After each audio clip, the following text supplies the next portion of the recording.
Welcome to my channel Fandi 89. Kali ini saya akan membagikan sebuah video ya, bagaimana cara membuat alat musik dari kaleng susu. Inilah dia alat musik ya yang terbuat dari kaleng susu. Yang pertama kita siapkan kalengnya dan bambu.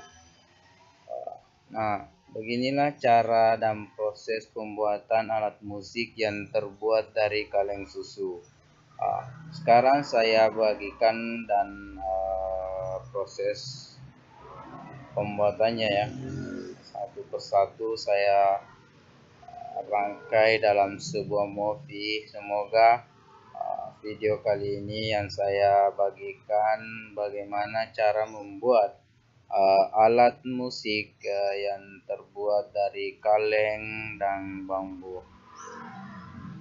Nah, mungkin kalian bisa melihat bagaimana cara membuat alat musik yang terbuat dari kaleng bambu.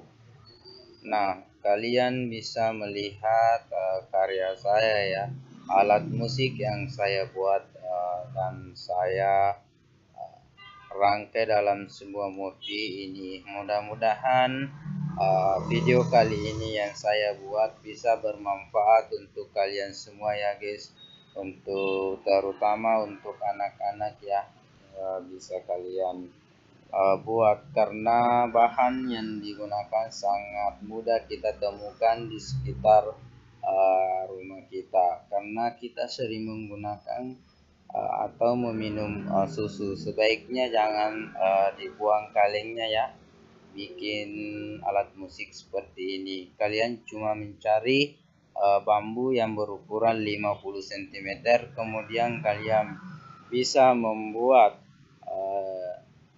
alat musik sederhana ini. Nah, sekarang sudah selesai musiknya, kalian bisa dengar dan lihat. Besok saya akan membuat video cara menggunakan alat musik ini. Semoga yang saya buat kali ini bisa bermanfaat untuk kalian semua. Terima kasih.